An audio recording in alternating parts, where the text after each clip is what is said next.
Hello, I thought I might make a video looking at the basics of how to use QCAD because I've been getting a few questions about this lately, and I've actually been meaning to make a video like this for quite a long time because QCAD is one of those pieces of software that I was really happy that I discovered, and I think it deserves a little bit more attention than it seems to get. It's really well made, has a ton of features, and I can honestly say that I've enjoyed every minute that I've spent using it, which you can't always say for some software.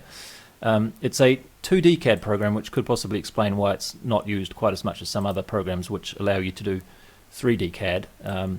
Windows, Mac and Linux, and there is a free version which includes, to be honest, a hell of a lot of features, but leaves out some of the advanced features. Now you may be sitting there thinking, well, I don't have a CNC machine or a laser cutter or anything like that, so there's no point in me learning how to use a CAD program. Well, not so fast, because for one thing, you could send your design to somebody who does have one of those things, which is how I got started using this QCAD thing in the first place. So I sent my designs to Armatown Productions, this is one of them here, and they cut it out of carbon fiber and send it to you, well, for a fee, of course.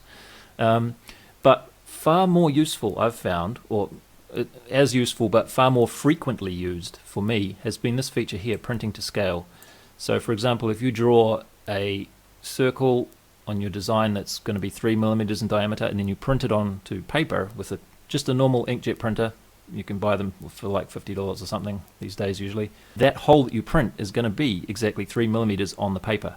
And this is extremely useful, I've found, because you can stick that paper with double-sided tape to something, and then you can use those marks to like drill holes in exactly the right place that you wanted them. Or if you have something like a scroll saw, it's very easy to stick things onto plywood or some other material and then just manually cut the shape out yourself. And to be honest, I've used QCAD for that purpose much more than I have used it for my CNC machine. Another feature which I've found very useful recently is printing on multiple pages, and this lets you make much larger things spanning, multiple A4 sheets of paper. Now this feature is not in the free version, so there's a free version that you can download and try, and you can do heaps and heaps of stuff. Honestly, there's quite a lot included for the free version. There's just a few little things like this that you don't get. So there's a full list of features here which you can click, which is this. The ones in blue italic here are only in the professional version, which is the non-free version, but there's a whole bunch of them there. And the professional version, if you're interested in the pricing, is €33, and when you buy it you get a sort of a secret link to a page where you can download the full version, and you can keep downloading it for 1 year from that date, so you get any updates within that 1 year. And I did this a long time ago, and then just recently I upgraded my Linux, and I had to buy this again. Well, I didn't have to buy it again, but I was having a problem with the libraries on my old version of Linux and the new version of Linux, and I thought, you know what, I like this program so much that I will just buy it again to support this guy.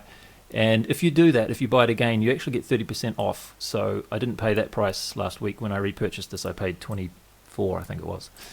Anyway, it's fairly reasonably priced for what you get, I think. So this is the program here, and obviously I don't know everything about this program. In fact, I'd estimate that I probably only know about 10% or so of the full features that it has available. So what I'm going to do in this video is just show you some of the really basic stuff and the things that I use most often. And I'm not expecting anybody to remember it all, but this should give you an overview of how things are done in the program and let you decide if it's something that you might want to try yourself, and then maybe later on you could look at the video again to actually follow along and do some of it yourself. Anyway, so I just made a new scene here, and I'm going to put a few basic things in the view. Let's make that a bit bigger. So we've got a couple of circles, and then let's put a box or two in here as well, like that. So that just lets us see how the zoom is changing. So let's start with the mouse features. So the left button of your mouse is going to select things in the scene by clicking on them or dragging the box around them like that. The middle mouse button, or in my case it's the mouse wheel as well, so that's going to zoom in and out, and it zooms into the point where you have the mouse, which is really quite handy. So in some ways this means that you don't actually need to pan the view much, because you can just pan wildly from one place to another quite quickly. It's like Google Maps, I think, seems to work like that. But if you also press down the middle mouse button, you can drag the view around like this too. And if you prefer to do that with the left mouse button, you can hold down Control and use the left mouse button to drag the view around like that. The right mouse button will give you, it seems to be, I think this is the most recently used commands that you've been doing. So I just made a rectangle and a circle just before, so that's why that's there, I think. And if you actually click it on something, you get, well, hang on, select it and then click it, I think. Yeah. Now we get a bunch more things like this, so cut and copy, deselect, reverse, and things like that. So to draw something in this scene, we can use this tool palette over here on the left, or as you might find yourself more commonly doing once you get used to things, you can use keyboard shortcuts to do this. So let's start with the simplest of the simple. We click on here to draw a line, and then the next step, or there's sort of like a sub menu here for this palette. Now we can decide how we want to draw the line. So the simplest line to draw is just 2 points, so I could click there to do that. You can draw lines tangential to two circles, from a point to a tangent on a circle, parallel to an existing line in the scene, a horizontal line, vertical line. So there's a whole bunch of things that you can do here. I'll just start with this one here. So this is just between 2 points, and then when I click this, you'll see the palette here changes again to let me define how the mouse should move. So you'll see that as I move the mouse around here, it's snapping to a point called grid. So it's one of those dots on the grid. And if I move it over here, you'll see that it says intersection there. And there are some other points here called reference. So that's the top of the circle, the left of the circle there, and so on. And also in the middle here, there'll be one called reference there.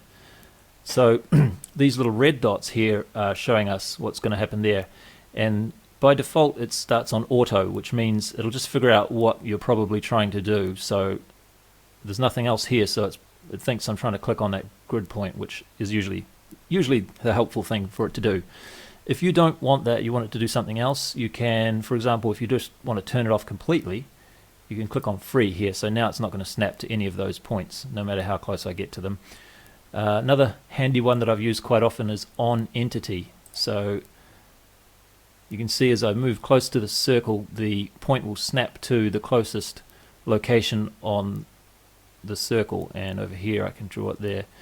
So if I wanted to draw my line, say from here to here, I would just go like that. So there's a whole bunch of different sort of snapping features that you can use there. And I think, I'm not sure how this follows, sometimes it seems to revert to auto and sometimes it stays on the one that you had. So anyway, you can use this tool palette to do that, and notice that when I draw this line, I can keep clicking around to draw the line like that, and if I hit escape, the yellow dashed lines, vertical and horizontals, remain. So I'm still in this mode where I'm drawing the line. If I keep clicking, I'll draw more lines. If I hit escape again, then, well, you can sort of see by the tool palette too what's happening, but now I'm back to just the nothing. Oh, well, I can select things, so I'm just back to the root of this menu, if you like.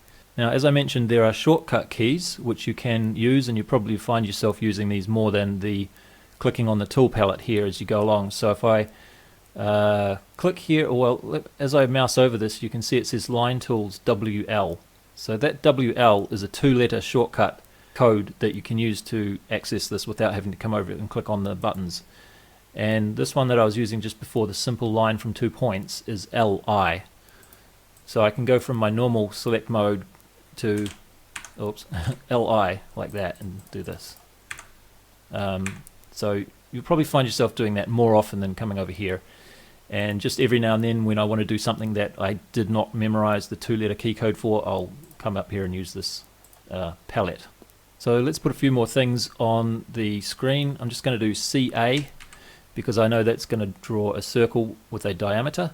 You can draw a circle with a radius, or well, there's a whole bunch of other ones. A whole bunch of other ways to draw a circle too. 2 points in a radius, center in a radius, center in a point, and so on. This just goes on and on and on. Anyway, but while you're in this mode, notice I haven't actually drawn anything yet, but it's showing me where it would go if I click my left mouse button. And while I'm in this mode, I can change the diameter to say 70 millimeters and put it there, put it right on the corner of that square and so on, put it right on the end of that line, etc. If we go back here, we have also ellipse, which I have not memorized the codes for, so I'll just click on the palette for that, and we can do an ellipse like that. And also quite handy to put in sometimes is, oh, somebody's been doing some slicing, look at that, sample text and then just some text. So these are just some simple stuff that I'll use in the rest of this video, I think. Another handy thing that you might want to have in your scene is a measurement. This is DA, and you can, I'll zoom in a bit here, so I'll start here, click there, and then click over here. That's 100, and this distance here is 100.4988. So let's say I want to put my measurement here, I click there, and then I can decide where I want to put the text itself, like that. Usually I don't really label stuff like this because I'm only making things for myself, but if you are doing this for somebody else, this might be a nice feature to have for them. But I mostly use it just to check. So I'll go like this, measure it, and then just hit escape once I've seen what the dimension is, just to check that I got it right. Okay, so now let me select all these because I want to show you again these reference points, because there's actually some that don't show up. Let me just draw, I'll do LI again, so I'm drawing lines, and as I mouse over here you'll see we saw there was intersection, then there's like reference point for the side of the circle. There's actually one more here in the middle of a straight line, so should be one about here as well. And there's tangential, not sure what that's tangential to. I think it might be tangential to this red. See, there's a little red mark there. That's like the last place that you clicked, and I think what's happening here when I do tangential is it would be from here to here is tangential. That is, so the line here will be tangential to the ellipse at that point. Yeah, by the way, when I zoom in here a lot, you'll see that these lines get thicker and it becomes a little bit harder to see exactly where the line is if you zoom in too much. Where's a better example? Let's zoom in here. See how it gets really thick? Now you can turn that off by clicking on this, which is called screen-based line types. So if you click that there, it'll go into a different display mode where no matter how much you zoom in, every line will only be 1 pixel wide, and this is the way that I generally like to use it. So when you zoom out, they're 1 pixel wide, zoom in, they're 1 pixel wide. But one reason that you might like to have it with this format is because it's clear how far you've zoomed in, because without that these grid cells all look a bit the same. So we've got lines here and then 10 dots between them, but if I zoom in, at some point these dots themselves get a line, and there's no way, if you just keep zooming, you can't really tell at what scale you're looking. So for that reason, I guess maybe this is a little bit handy. It sort of lets you see how closely you're looking at something, but I'm just going to turn that off for now because it makes it a bit easier to see exactly where the lines are. So hopefully, see now, even when I zoom right in, you can still see there's a bit of separation in the lines here, and there's no separation here. And you can also see when I mouse over that they're turning a little bit grey, so it's easy to see where that point is. Now why did I do that? Oh, I can't remember. But anyway, we were looking at the reference points. So there's other reference points like tangential and so on. Now, when you select things by double-clicking, all of the contiguous or connected pieces of that element will be selected as well. Whoops. So it's selected everything up to here, and if I double click here, it will select everything around there as well. And when things are selected like this, you can click and drag a bit on these reference points like this. Now I've let the mouse button go, but I'm still in the middle of moving this unless I hit escape to cancel it. So I can click and drag, and then I can put this to some other position like this. Seems like we don't get that tangential anymore here. What is this? Oh yeah, tangential, because now this is my last point there, so tangential will be here and here probably somewhere. No? Oh, there it is. There you go. Yeah. Anyway, so you can move lines around after you've drawn them. Obviously, if the point that you're moving is connected to two lines, like this one and this one, it's going to move them both. So you can move things around like that. If you are moving a circle, you can move the center of the circle to move the whole circle like this. Or you can drag one of the reference points to change the size of the circle like that. So it's a little bit hard to see in brown when they get selected, isn't it? It would be nice if there was a different color for the selected elements. For these dimension things, you can actually also change these as well. So that if I click and drag here, I can actually move that line up a bit. So yeah, that's how you can move things after they've been placed. Oh, one thing I forgot, a very important element. Well, maybe not to you, but to me, I like using these splines. Oh, these are new. See, in the older version that I had, I only had these two. So these three at the bottom looks like they've been added since I purchased originally.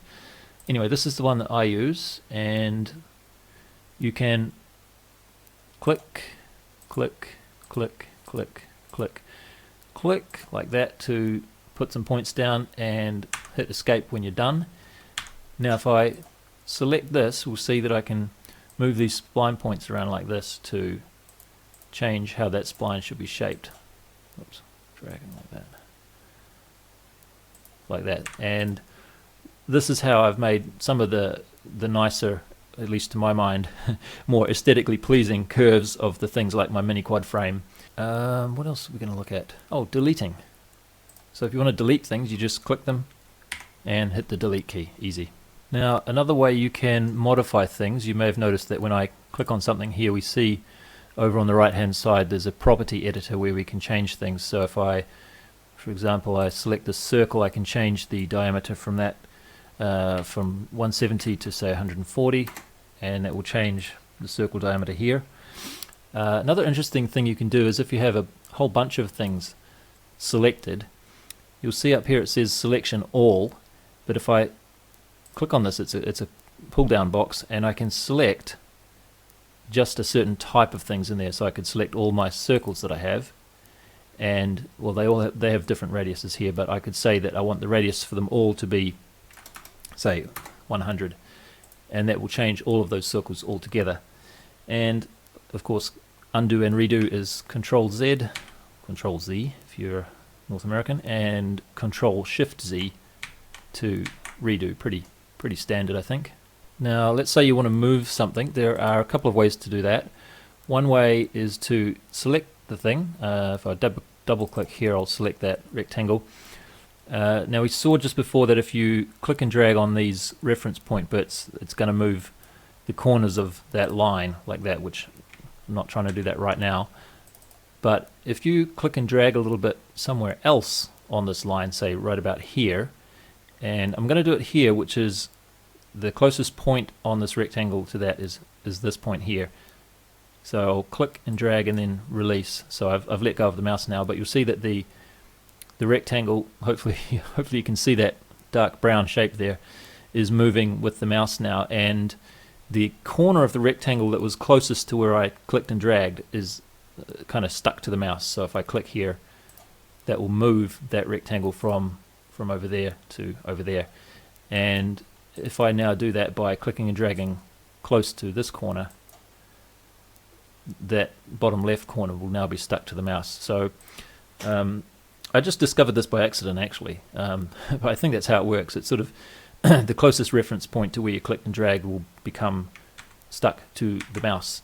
Another way you can move things is by selecting, and there is, by the way, there's all those two-key shortcuts, two-letter shortcuts are all listed up here for all this stuff. So I'm just going to look at a few here. Move, rotate, what should we look at? Move, rotate, scale, and mirror, I think I'll do. Those are the main ones that I use. So if I select that rectangle again and I do MV, now I'll direct your attention to the bottom left here where there's a thing called reference point, or there's a what is this, a console or a command? It's sort of both. It's telling you what it's doing. So we're in the middle of a command move, and it's asking me or telling me what to do next. So the reference point is what it's asking for. So I'm just going to click, well, let's say I want to move this 10 units to, well, let's move it 20 units to the right. So I'm going to click here on this grid point, and now it says target point in the bottom left. So if I move this 20 units over and click again, I'll get this menu, and I can make 2 copies, or, well, I can make 5 copies, or, well, I think the default is just to delete the original, so that would be a move. Keeping the original would be like a copy, and then multiple copies is what I'm going to show you here, and this is like copying multiple times. So that's copied that rectangle 1, 2, 3, 4, 5 times that distance across. If I just undo that, so maybe it wasn't too clear what that reference point was, but let's see if I can think of a better way to show you. Well, let's say we had, oops, let's say we had the middle of this rectangle right on that corner of the circle, and we had another circle over there, and we wanted to make sure that this rectangle, when we move it, it goes exactly relative to that circle as it was to this circle. Hope that makes sense. So when I do the move thing now, I could click on that reference point or some other reference point here. I could start with this reference point, but there's no equivalent reference point over here to make use of it. What I could do that would still work is the center of the circle. So let's click on the center of the circle. Oops, there. Now you'll see that the mouse cursor is stuck to that point relative to the rectangle as I move it, and I can put it exactly where it should be relative to the center of this circle there. And this time let's do delete the original, so that we're just moving it, so you can see the original is now gone. So that's how you can use those reference points to get things exactly where you want them when you move them. So to do rotation, scaling, and mirroring, let's just see if I can get that spline back that I had. There we go. Okay, so rotation is RO, and if you look in the bottom left, it's asking me now for a center point. So if I rotate it around the edge of, or the very end of the spline, and again we can delete the original, keep the original, or make multiple copies. I'll make, let's make 10 copies, and I'll rotate it. I want to go clockwise, so it's going to be a negative angle, and I'll do negative 10 degrees, and we should have 10 copies. So that spline has gone around there in 10 copies, so that's rotate. Scale is SZ, and now it's asking, oh hang on a minute, did I get out of that? Yeah. Oh, I need to have something selected. So it depends on the selection state too. Sometimes these 2-letter shortcut keys. So if I select this and do SZ, now it's asking me for a focus point. So this is when I scale it, the point that I want it to scale around. So let's say I want everything to shrink down to this point here on the grid. So I would click here. Now, again, copy, delete the original, keep the original, or make copies. And you can scale X and Y separately. So let's say I just want to scale it in the X only. And actually that's not really what I want. I want it to scale in, oh yeah, if they're linked, this one's by default is going to be the same as X. So click this if you want to scale them separately. Scaling 1 and 1 will not change anything. So let's say I want the Y to be a quarter of what it was, and I'll keep the original this time and do OK. So now we can see that it's a quarter of the height of what I had before. And mirror is MI. Now we need 2 points to define the axis around which we want to mirror. And just to keep it simple, I'll make it a vertical axis, so I'm going to click this point on the grid. And then as I move the mouse now, you can see, hopefully you can see this dark brown area on the right. And I'll just make it directly above the last point. So this is why it's kind of handy to have that little red marker there to show me exactly where I clicked last time. So this should be perfectly vertical, and I will keep the original and OK. So now we should have a perfectly mirrored set of elements on that side. Okay, now let's look at copying and pasting. This is pretty simple. Just select what you want to copy, do Control C to copy, and then Control V, and that will put you into this state here, and you can just go click, click, click, click, click, and paste multiple copies of the thing that you are pasting. Now notice that as I'm holding this here, there's a sort of a dotted rectangle around the thing that I'm about to paste, and this is just showing it's an axis aligned bounding box showing the X and Y extents of this thing that I'm pasting like that. So my mouse is snapping to the grid, and this thing that I'm pasting is just going to be placed somewhere that's possibly not very convenient for me. For example, let's say I have this circle over here, and I want to make it so that when I paste this thing, this very bottom corner of it, or this very end point of that line, is going to go directly in the middle of the circle. So what you can do, if you want to do that, well, one way we could do it is move, right? MV, and then we could say that's my reference point, and that's where I want it to go. We saw that before. But if you want to copy this into a different file, you can't do that because it's not a move. You need to copy and paste it. So what you can do is copy. If I right click here, just to remind myself of what the shortcut key is, copy with reference. So this is Control Shift C. Control Shift C. Now we are being asked for a reference point down here.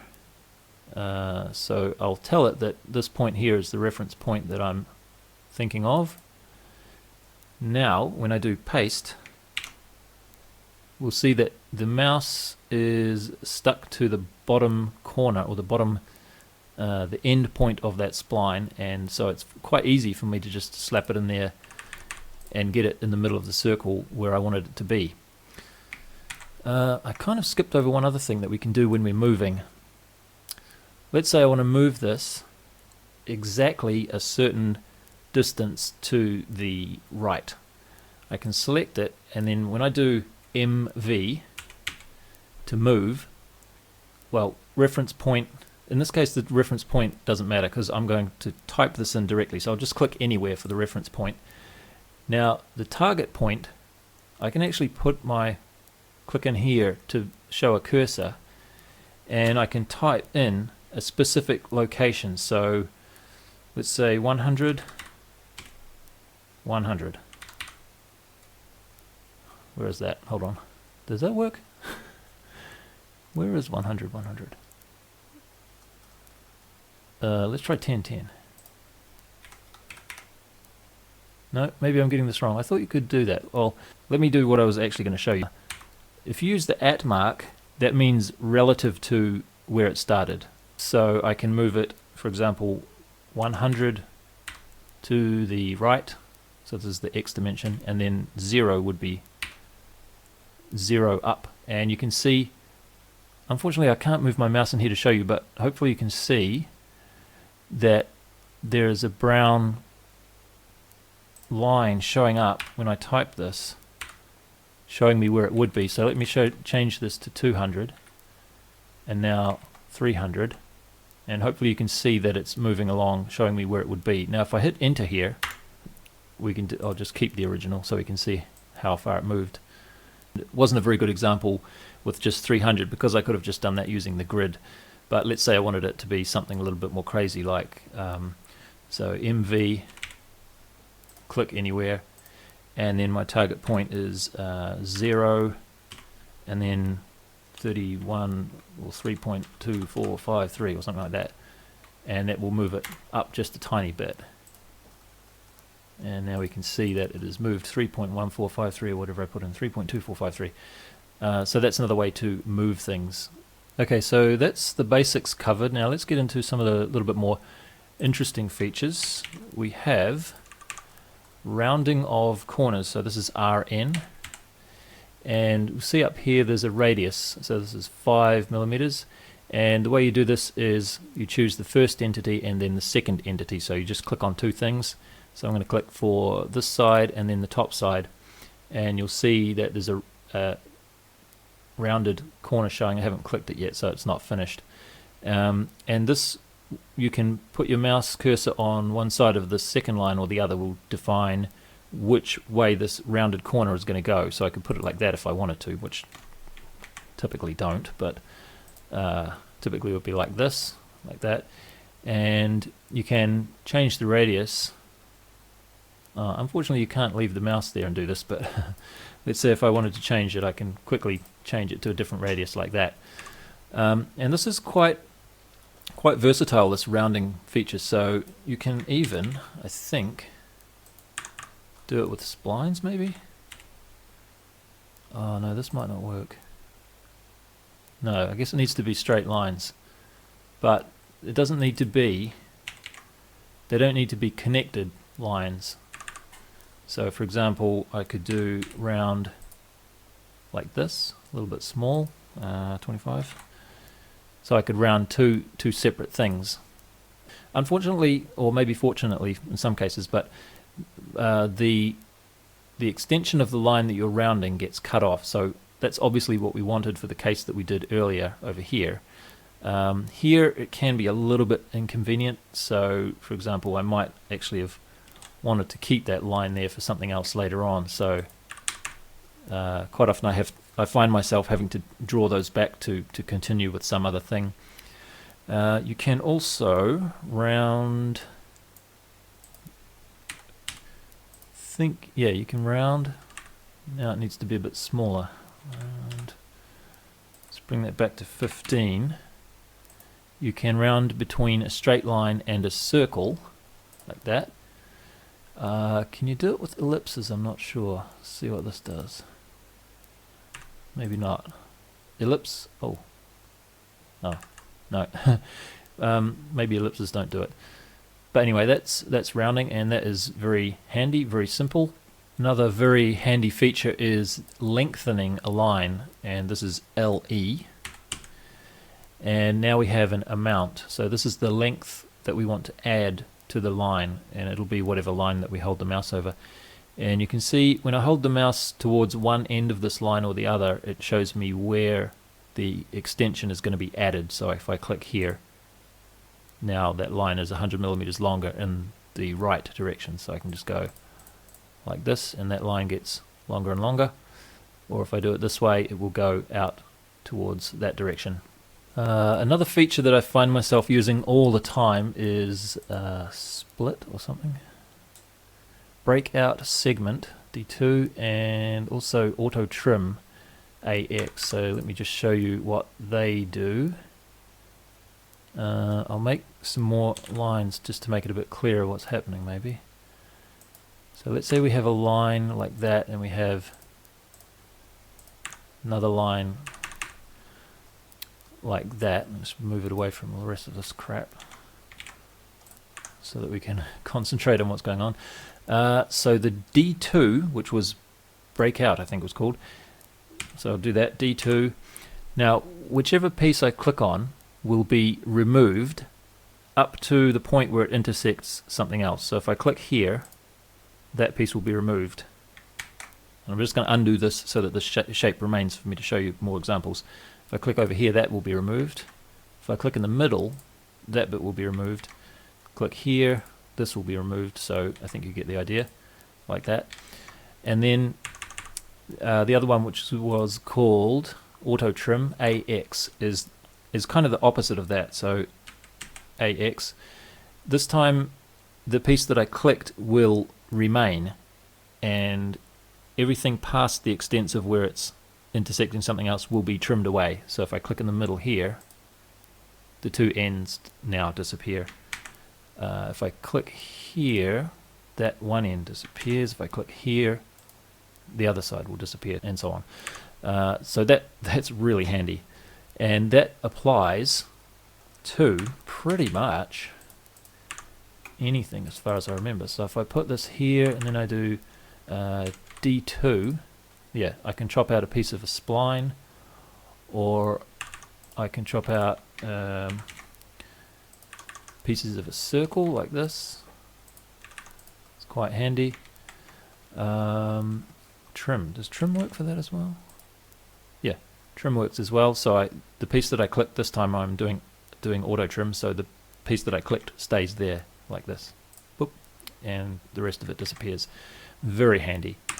Another feature that's quite handy is something called align entity, and this is where, let's say I have this point here at the end of that line and that point there at the end of that line, and I want these 2 points to be exactly lined up horizontally on this line. So let me just lengthen that line a little bit more, like that. Now I could do that by rotating, but then I'd have to put in the angle, and I don't know what the angle is. But fortunately, align entity will let me do it this way, so I can do AE.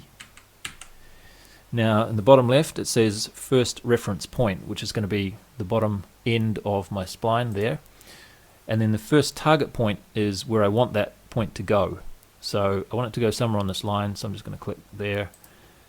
Now I'm being asked for a second reference point, which is going to be this one, and then the second target point is where the second reference point should go. So hopefully you can see the spline prediction or candidate moving as I move this, and if I put my second target point anywhere along this line, it doesn't really matter because it's just aligning along this line, so I can put it all the way up there and click, and what that does is it moves the spline.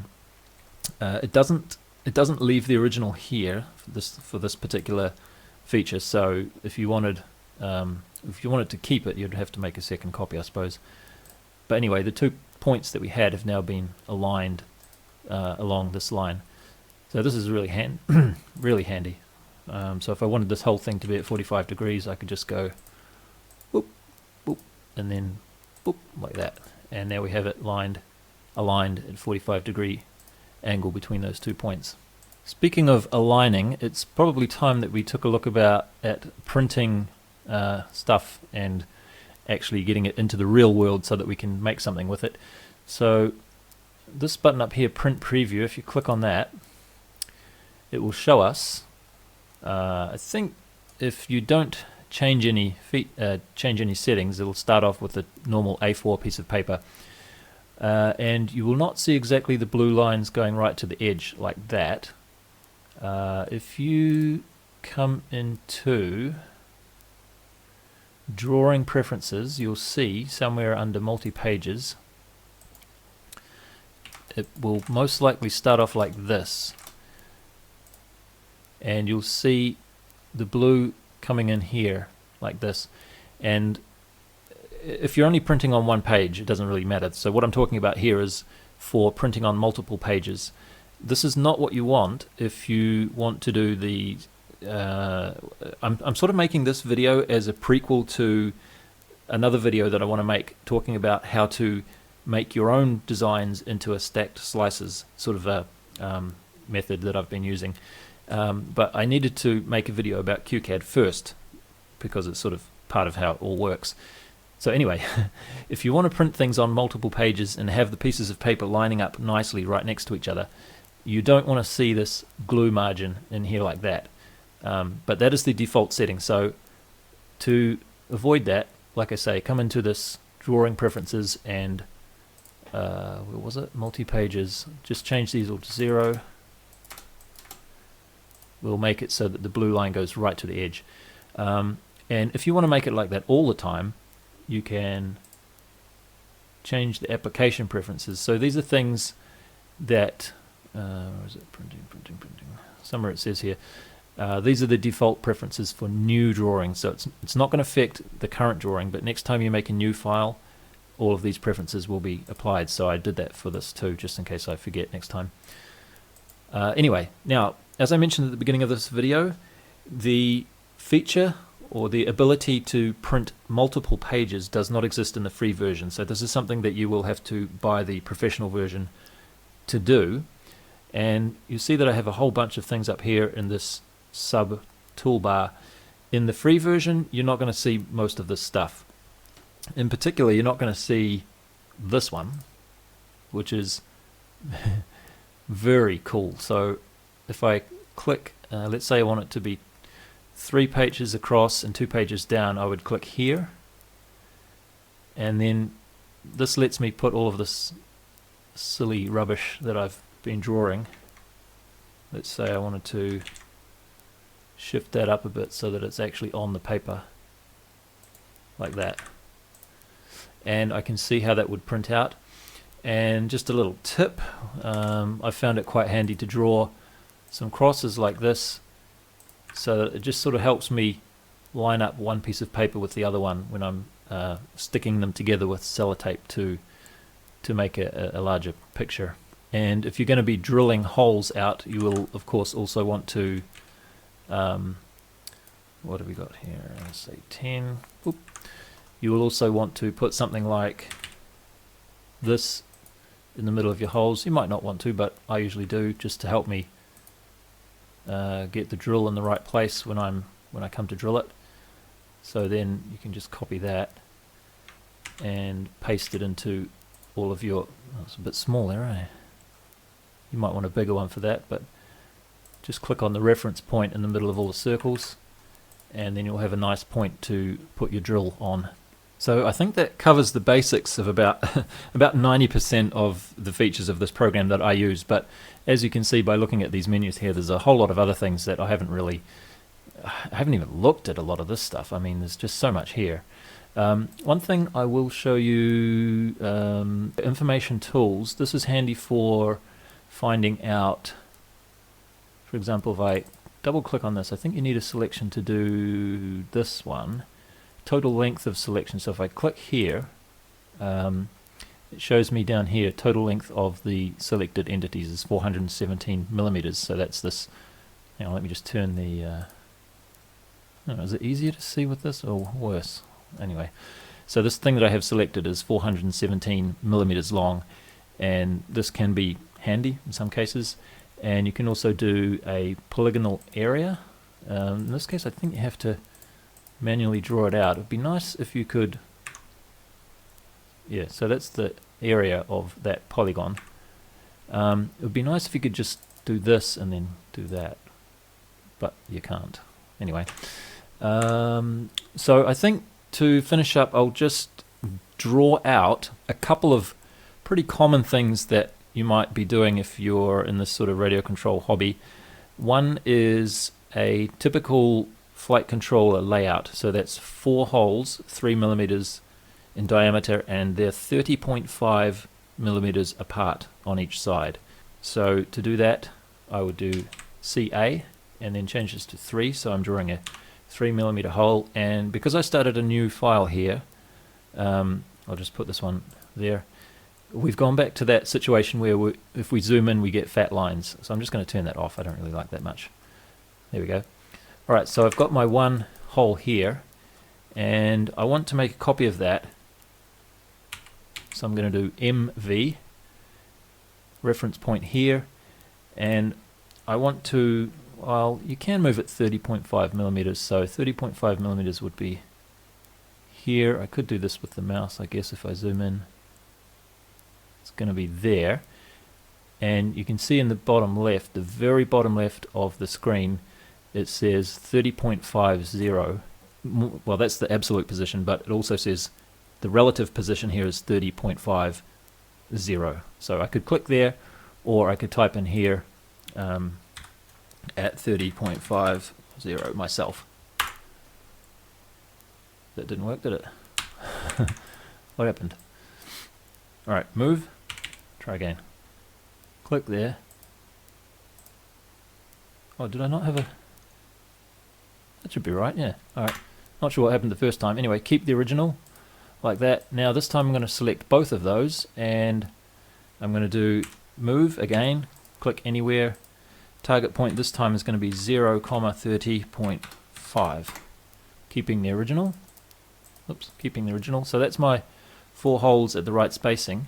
And if all you wanted to do was drill those 4 holes in the right place, then you could just print that out and stick it on a piece of paper and put it on your plywood or whatever you're trying to drill holes in. To make it a little bit more of an interesting example, we could put a border around it, as I often do.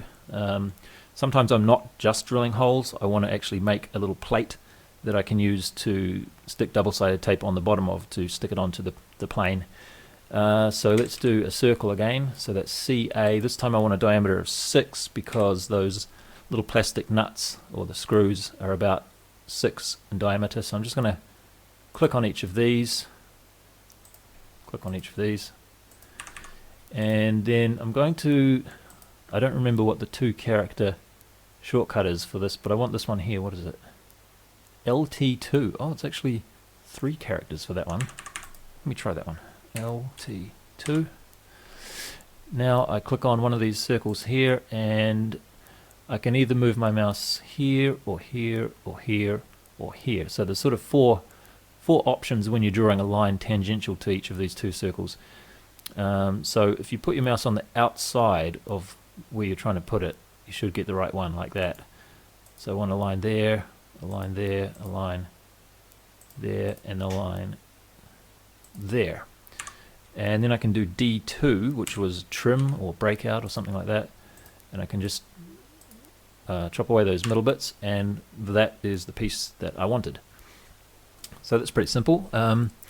Another thing which I found myself making fairly often is a 22 size motor mount. So this is where you have 4 holes, again 3 millimeters in diameter. So I'm just going to copy one of those, paste, and this time we want 2 of the holes to be 16 millimeters apart and the other 2 should be 19 millimeters apart. So let's say that this point here is going to be the middle of my motor, and actually the middle of the motor you need about I think it's a 9 millimeter or so hole. The bottom of the motor is going to have a C-clip spinning around here. So we probably want this to be, I think it's 9 millimeters or so is usually enough clearance. I'm not sure about this. Anyway, so let me put another circle in here. This is going to be my 3 millimeter one, and I'm going to move this.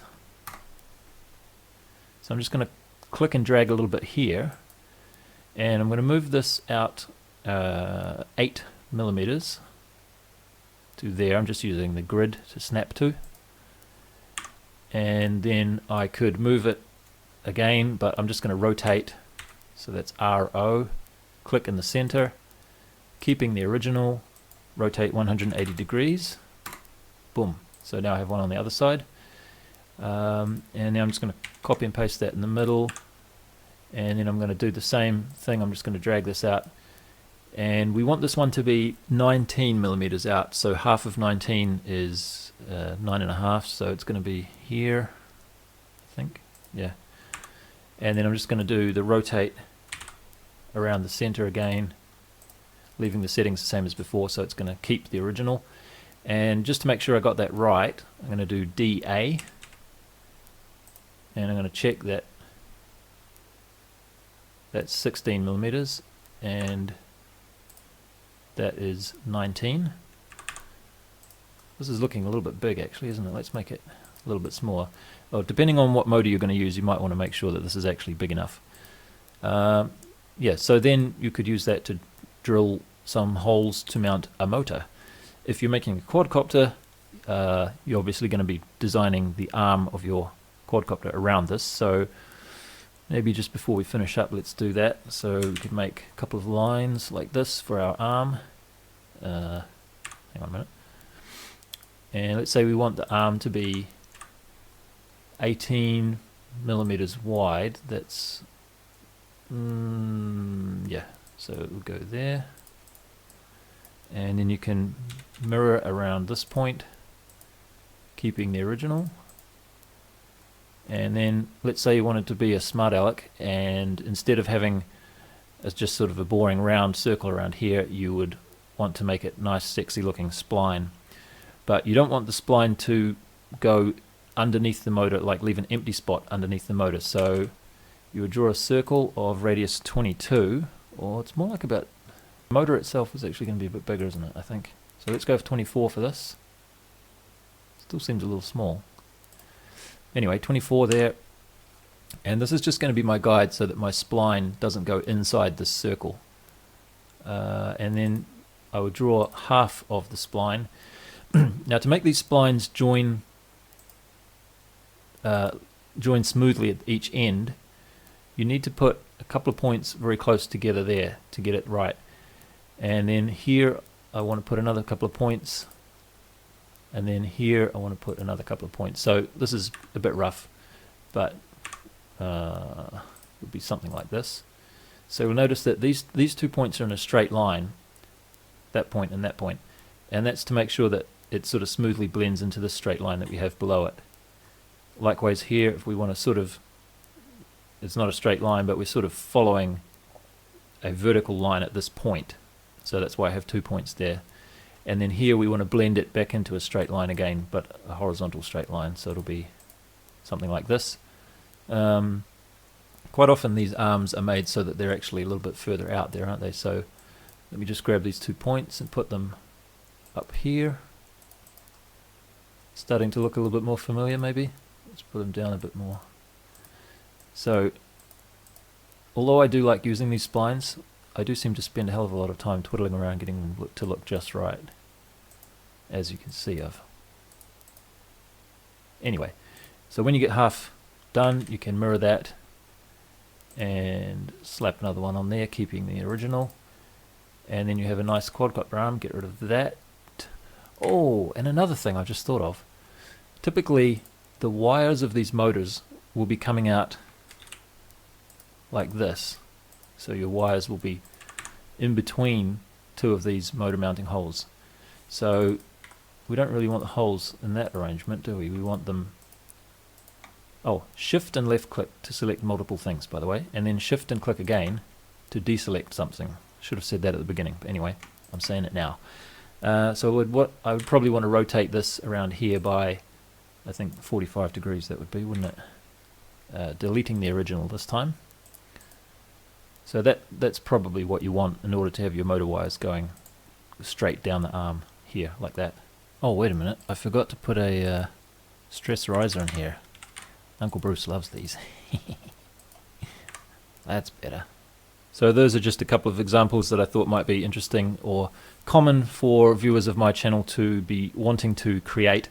Now there's just one more thing I wanted to show you before we finish. Don't worry, nearly there. That is something called blocks. So if I was to select this, now over here, if I go back to the root menu, there is create block from selection. So if I click this, we have, well, it's asking me now for a reference point, I think. So I'm just going to click right in the middle of where the motor is as my reference point, and I'm going to call this motor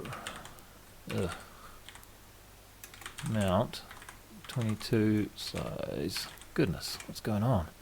22 size motor mount. So now this becomes like a component. If you use SketchUp, this would be what you call a component in SketchUp. So it's a group of elements that are all one thing now together. So notice that when I select them, just one click selects the entire thing, and if I click and drag a little bit, it moves the whole thing as one block.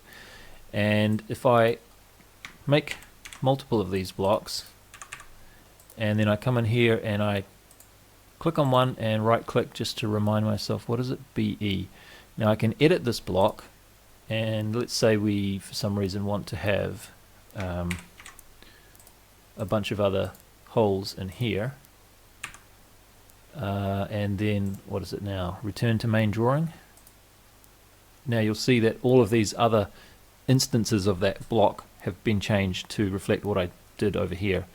Now, personally, I don't really use this that much, but I do recognize that this is an incredibly useful feature, so I just thought I'd mention that before we finish.